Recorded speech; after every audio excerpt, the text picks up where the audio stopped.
שלום, צהריים טובים, אני רועי פליימן, אני שמח את הפרויקט שלי, לא רוצה את הכל. הנושא כאן גם להתחיל בסיפור אישי על עצמי. לא כי אתם שומעים לב, אני כבר מיד, אבל כשנולדתי זה לא היה ברור מעליו. רק בגיל שנה וחצי, אחרי שתחזיתי לבדיקה של הרופא, הוא קבע את ההבחנה שאני לעולם לא אשמע. זאת הייתה כמובן הבחנה לא נכונה, אבל ההורים שלי נכנסו לבלבול וחלם, הם לא יודעים מה לעשות. וכך הם הגיעו לעמותת תמיכה.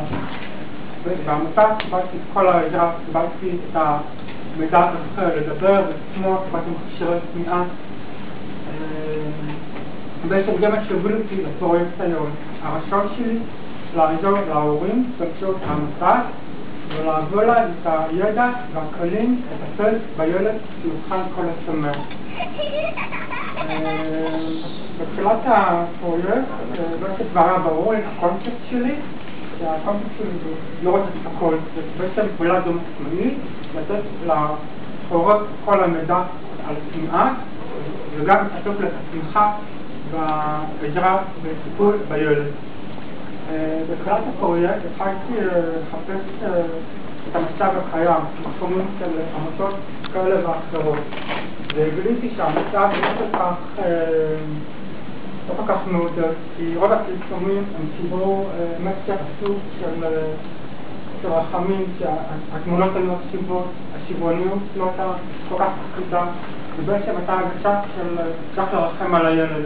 וזה ממש מעצבן, כאילו אני לא רוצה שרחמו עליי, אבל אני רוצה בעצם לתת לקורא, לספק את הידע, שבעצם הילד יהיה חכם ונבון ולא רק תלוי בערוב כל הזמן. בתחילת, אחרי שבדקת הנעשה בשטח, קבלתי מספר שעות עבור הפרויקט שלי.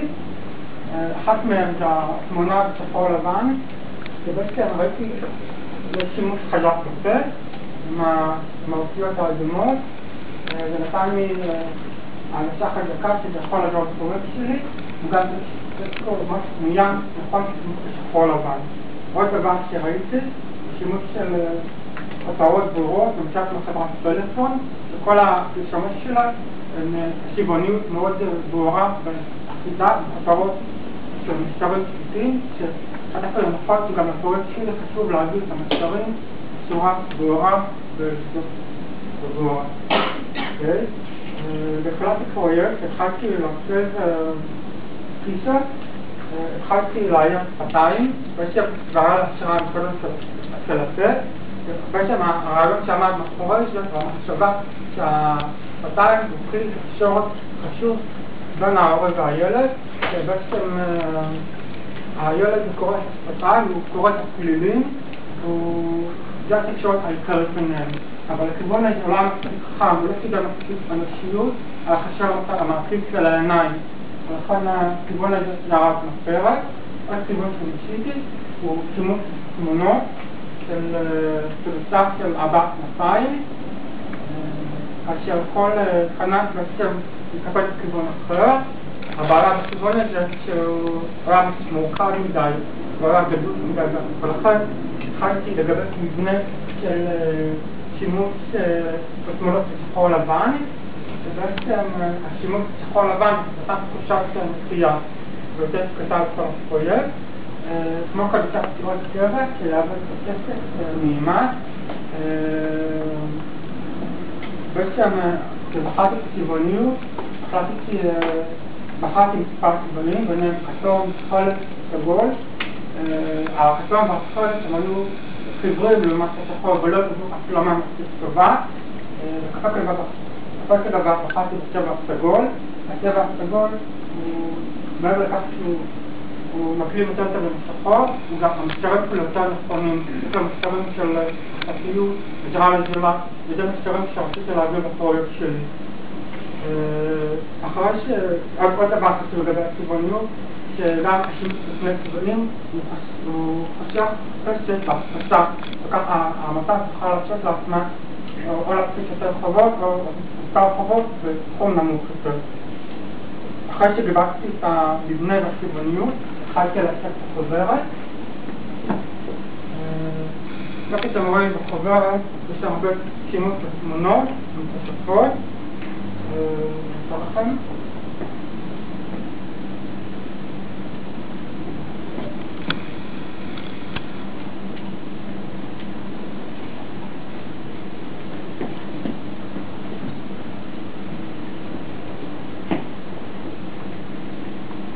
התמונות, רוב התמונות לקחתי ממשפחה בארצות הברית, וצילמה את הגעגוע לתמונה שלהם בכל מיני סיטואציות, ובהן הסתמכתי.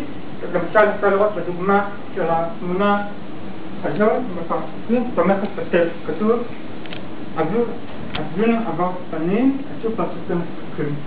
כמו כן, היה לי חשוב בחוברת, להוסיף בסוף החוברת קליפ שמאגד את הבטחות הזכויות להורים, מתוך מחשבה שהזכויות הן ממדע שהוא משתנה לעתים קרובות.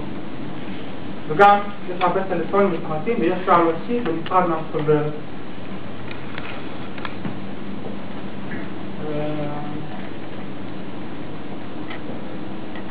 דבר נוסף ששמעתי לאורך הפרויקט, שימוש בתרפ"א.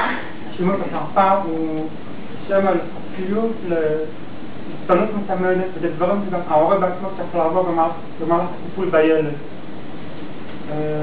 אחרי ששיימתי במהלך השיוך על החוברת, עשיתי גם לוגו למיכה.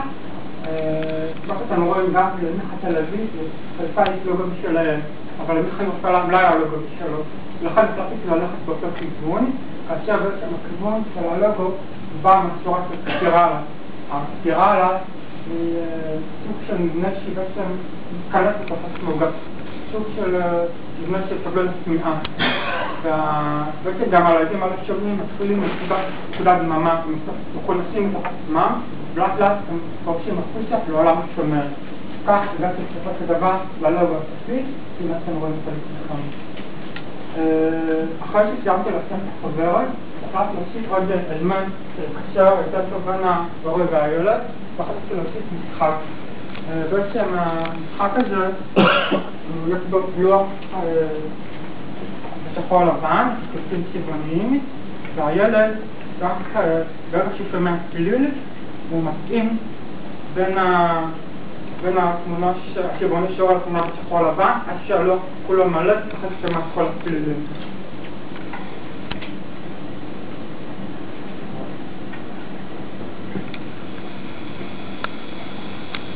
דבר נוסף, יש גם הוראות למשחק, ורואים ילד שמחזיק בלון.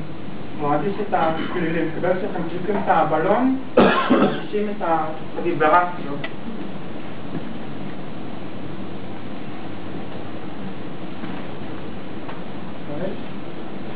כך המשכתי להשאיר עוד מוצרים למשחק, גלויות, כרטיסי ביקור.